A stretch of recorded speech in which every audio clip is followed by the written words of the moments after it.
This is China's Lus Plateau. Until recently, this was one of the poorest regions in the country. A land renowned for floods, mudslides, and famine.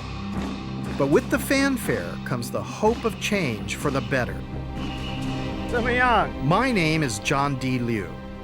I've been documenting the changes on the plateau for 15 years. I first came here in 1995 to film an ambitious project where local people were constructing a new landscape on a vast scale,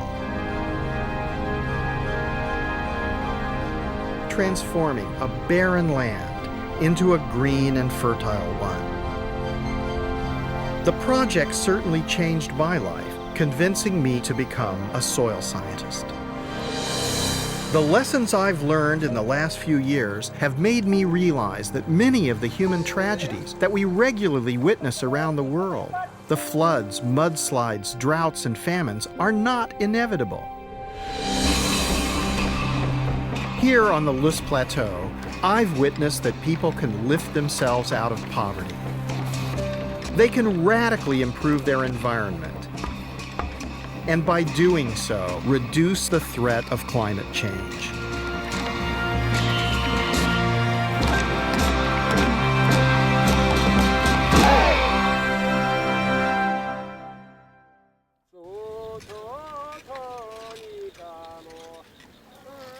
When I first came to the Lus Plateau, I was astounded by the degree of poverty and degradation. And I wondered, how could the Chinese people, the largest ethnic group on the planet, and my father's and my own ancestors, come from a place that was this barren? China's Lus Plateau is a region that stretches for 640,000 square kilometers across north-central China. Unspoilt valleys in neighboring Sichuan show us how it might once have looked. It's the sort of natural abundance that is necessary to support an emerging civilization. How could a landscape with such potential have been reduced to this?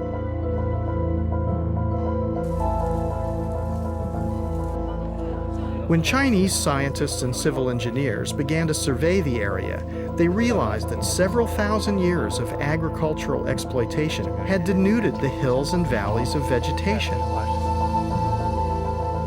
The relentless grazing of domestic animals on the slopes meant that there was no chance for young trees and shrubs to grow.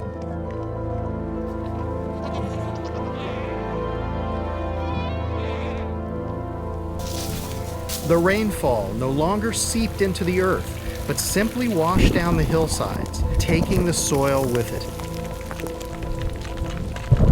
Over millennia, this progressively destroyed the region's fertility.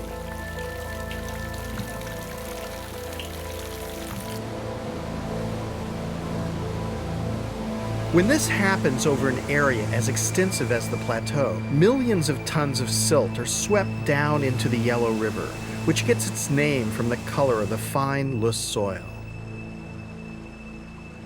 The mounting quantities of silt clog up the river, impeding its flow, contributing to the floods that give the river another name, China's Sorrow. In some areas, creating floating mud mattresses that attract passing tourists.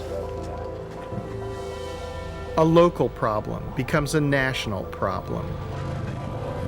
In the dry season, the light, unprotected soil is swept up in the winds, causing the dust storms that are blown over China's cities and beyond its borders.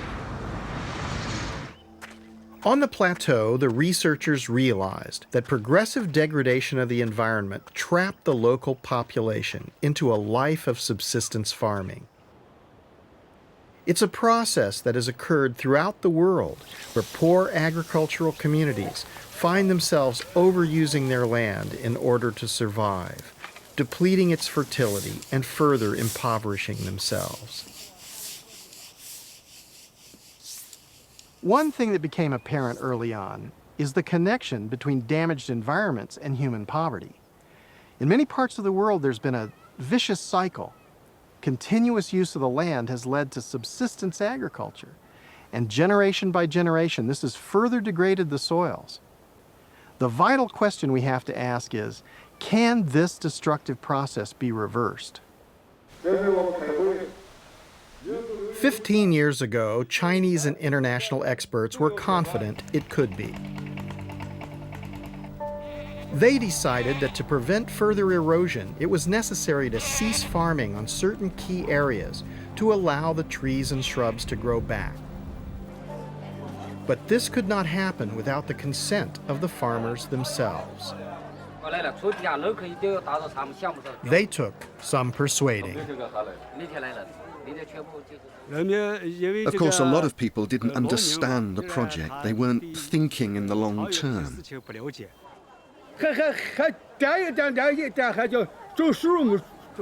They want us to plant trees everywhere. Even in the good land.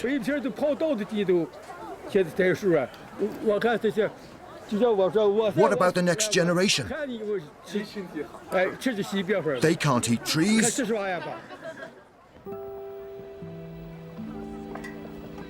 What eventually convinced the local people was the assurance that they would have tenure of their land, that they would directly benefit from the effort they invested in the new project.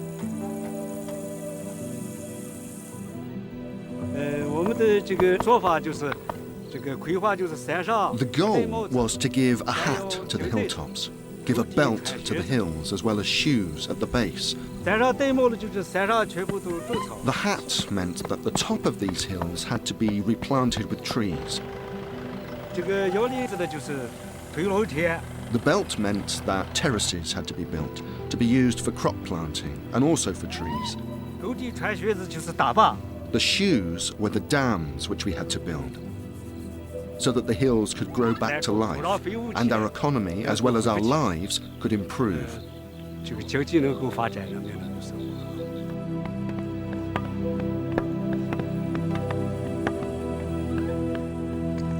Hills and gullies were designated as ecological zones to be protected. Farmers were given financial compensation for not farming on them and keeping their livestock penned up.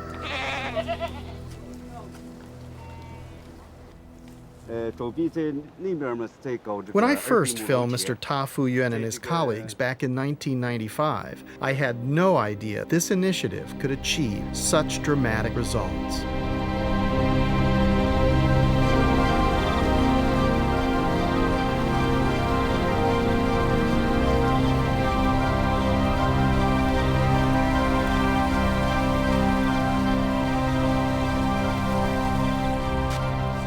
The effort that people put into converting their slopes into terraces has resulted in a marked increase in agricultural productivity. The higher yields are directly related to the return of natural vegetation in the surrounding ecological land.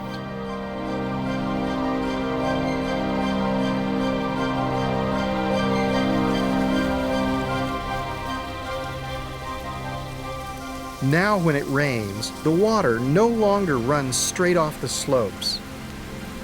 Trapped by the vegetation, it sinks into the ground where it is retained in the soil, taking weeks and months to gently seep down and irrigate the fields and terraces below.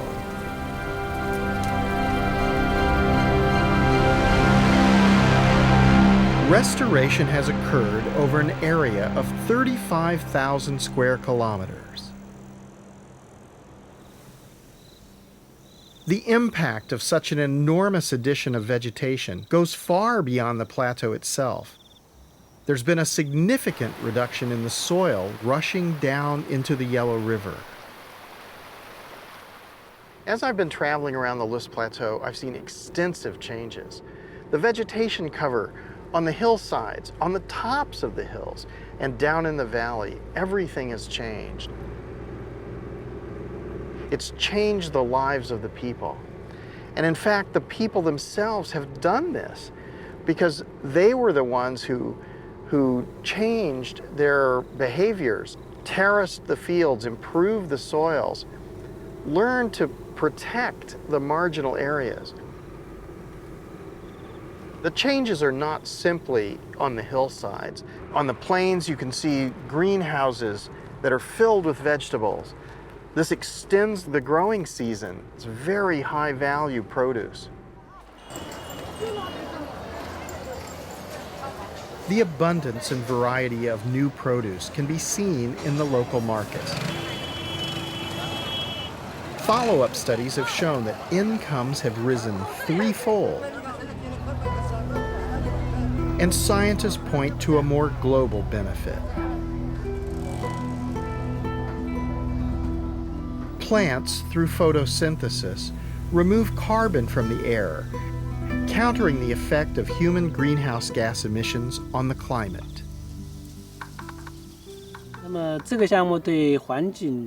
In terms of climate change, we can say that the project made a double contribution. Firstly, the project was successful in restoring vegetation on a large scale.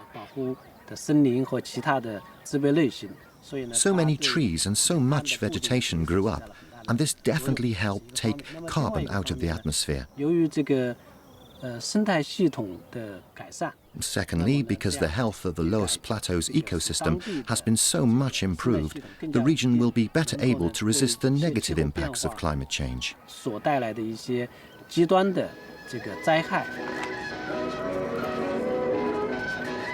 As a result of its success, the lessons learned from the Loess Plateau rehabilitation are now being applied all over China. But could such projects work elsewhere in less centrally controlled societies, with fewer resources and different soils?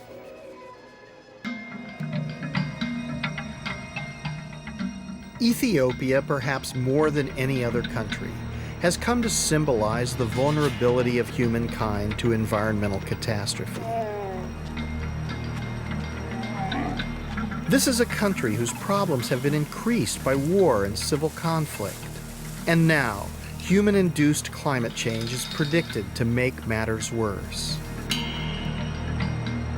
As on the Loess Plateau, centuries of subsistence farming practices have stripped the land of natural vegetation.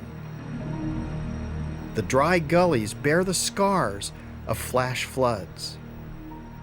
These gullies are evidence of the enormous power of runoff during the rainy season. Without vegetation cover on the hillsides, when the rains come, the water doesn't soak into the ground but flows away in a flood. Then it's not available for agriculture during the rest of the year. This leads to drought and, famously for Ethiopia, famine. But just as I've witnessed in China, there is hope that the situation here can be reversed. Yeah, that root could survive? No. In just 6 years, Professor Legessa Nagash and local villagers have transformed a severely eroded terrain by planting indigenous trees and plants. Almost miraculously, a clear flowing stream has emerged where once there was a muddy trickle. How is it that it's possible for you to get the stream to flow throughout the year? It is because of the vegetation cover, which has been regenerating on this mountain. This water is maintained in the landscape because as soon as rain falls on the canopy on this vegetation, that rain then infiltrated gradually into the ground, ending up with this steady flow of this river. Water is life. Without water, nobody can do anything. I'm amazed, as short as 5 years, 6 years, you get clean water like this, provided you work hard for restoring this degraded landscape. About 1,000 kilometers further north, in the village of Abraha Aspaha, another near miraculous phenomenon is occurring. Farmers are finding water at the bottom of their wells, despite the poor rains this year.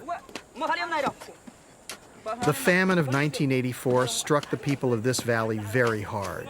Many migrated, many died. Now the people are returning. The village chairman, Gabor Gade, remembers well how life used to be. 10 years ago, I'd say, even 5 years ago, I'll tell you what the situation was. It was absolutely terrible. The sun, the drought, the wind, it was all dry like the desert. There was a refugee program for our village, so we had a choice: leave the valley or do something. With government support, they applied the same principles as the Chinese, setting land aside for natural vegetation to return. In the ravines, they built small dams, which are now fed by underground springs. And like Professor Leges's stream, rain that fell weeks ago now slowly seeps through the subsoil, replenishing the supply of water.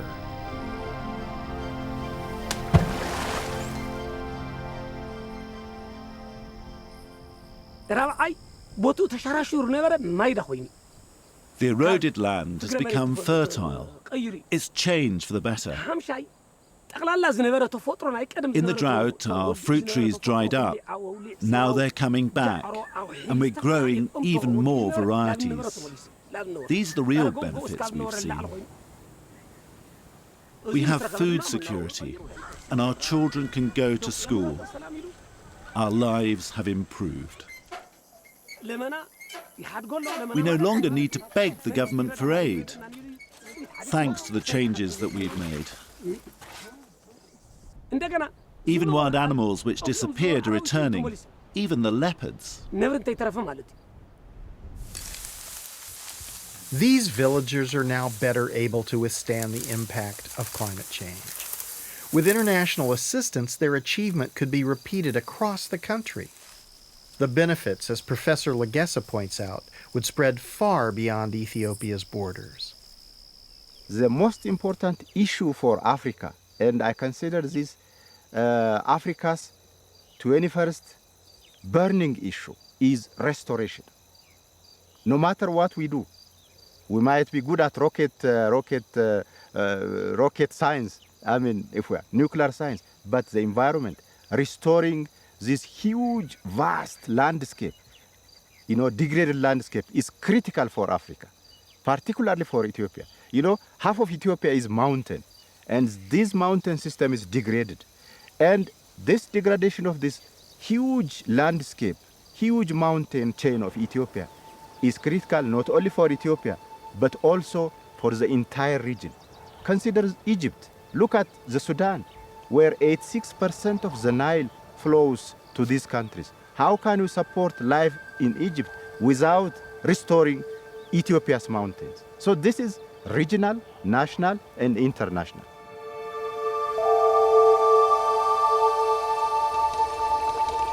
Environmental degradation is not only a problem for the dry regions of Ethiopia. It can be just as devastating for countries like Rwanda, where rainfall is plentiful. This tiny country is grappling with the problem of a growing population, trying to eke out a living on a finite amount of land. As in China and Ethiopia, over-farming on the hillsides caused serious erosion and a decline in fertility, forcing poor farmers to move into protected areas, such as the Rugazi wetlands, a wildlife site of international importance. When farmers drained this marsh to try to grow more food, they not only damaged an important wetland ecosystem, they also had a significant impact 3 hours' drive away in Kigali, the capital city. The water that pours from the marshlands is a vital source of hydropower for Rwanda's capital. As the wetlands began to dry out, power stations below couldn't generate enough electricity. The Rwandan government rented diesel power generators to make up the shortfall. Dr. Rose Mukankomeji took me to see them. So what is happening here is that those generators, we are renting them from this company, and we have been obliged to rent them, especially when we degraded the wetland, and we lost 20 megawatts of electricity. And to run those machines, we're paying $65,000 a day. $65,000 a day, that's multi-millions of dollars Yes, per year. it is $1 and as you might know, Rwanda is not a rich country. Some of that money has been borrowed from the bank, is from taxpayers. How does this affect the climate? Of course, those machines, they run under diesel, and when you burn diesel, you are producing greenhouse gases. Environmentally damaging and more expensive. Locals had to pay 3 times as much for their electricity. So government policymakers focused on how to restore the Rugazi wetlands. If people were the problem, they could also be the solution. We had to take a careful look at what had actually been happening that damaged this system, and therefore had to reverse that again with human action.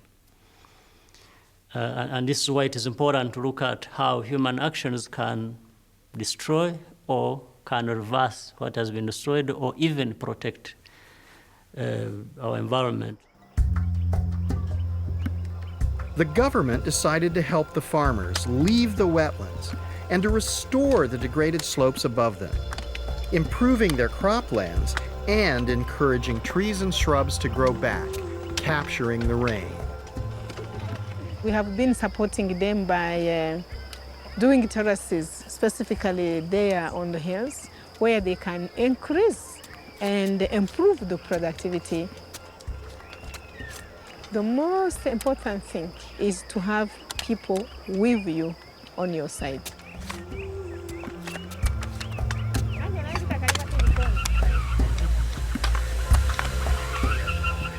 The wetlands are now recovering.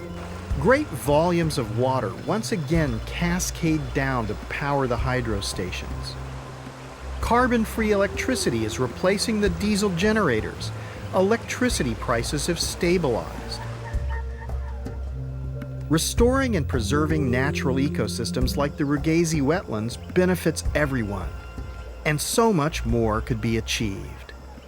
If we had more involvement by different institutions coming in to help with the available resources, Rwanda could do more, much more, and benefit much more, but so would other countries if such a partnerships and support were provided.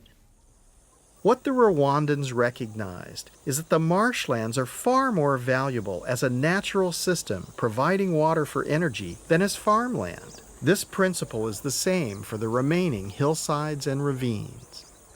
What we're seeing here is very interesting because it's a line between human activity and natural systems. And in the human activity, we've been able to value the productivity from agriculture and give it a monetary value. But in the natural systems, we haven't been able to value the trees, the biodiversity, the water that's absorbed into the biomass and into the soils. And there's another vital service that trees and plants provide: photosynthesis. Vegetation reduces the greenhouse effect by taking carbon dioxide out of the atmosphere. Climate change is better withstood with trees. You know, humans, no matter how intelligent we are, no matter how capable we are with all our technologies, we are helpless in the face of climate change.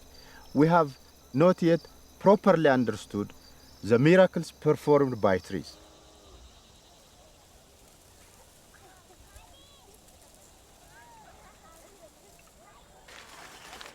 A measure of what restoring nature can do has been shown here on China's Lus Plateau, where farmers have continued to prosper despite the worst drought in decades. Since the beginning of the project, the soil that nurtures their crops has been accumulating organic material from plants and animals. This holds the moisture and contains carbon. What's interesting about this is all these root materials, all this other stuff, this is organic material. And this organic material is mixing together with the loess, the geologic soils here, and it's making a living soil. This is where the moisture resides. Yesterday it rained and there's still moisture in the soil. This is where the nutrients are recycled so that each generation of life emerges here. And this is where the carbon is. What's interesting about this, they made this field. This is new. So they're helping to sequester carbon. Living soils like this retain on average 3 times more carbon than the foliage above the ground. If we were to restore the vast areas of the planet where we humans have degraded the soils, just think what an impact we would have in taking carbon out of the atmosphere. As much as 1/4 of the world's landmass has been degraded, and much could be rehabilitated in the way we have seen on the Loess Plateau. And we've only just begun to recognize the real value of natural capital. Surely investing in the recovery of damaged environments is a cost-effective way of solving many of the problems we face today.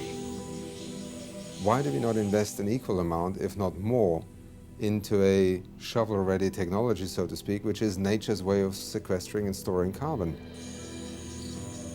It is actually by investing in our ecological infrastructure, in ecosystems, in expanding the ability of nature to sequester and store carbon, that we have the greatest opportunity to do something. And the wonderful thing is, it's not only carbon sequestration. We're also faced with loss of ecosystems that will affect our food security, our water security. We're losing species on an unprecedented rate.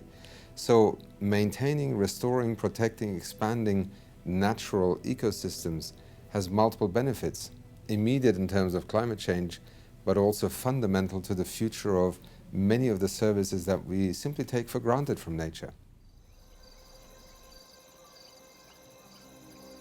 My hope is that the developed countries, those most responsible for climate change, will recognize the enormous potential of restoration. What we've seen in China, in Africa, and around the world is that it's possible to rehabilitate large-scale damaged ecosystems. If we can transfer the capital, the technology, and empower the local people to restore their own environment, it'll have enormous benefits. Restoration can sequester carbon, reduce biodiversity loss, mitigate against flooding, drought, and famine. It can ensure food security for people who are now chronically hungry. Why don't we do this on a global scale?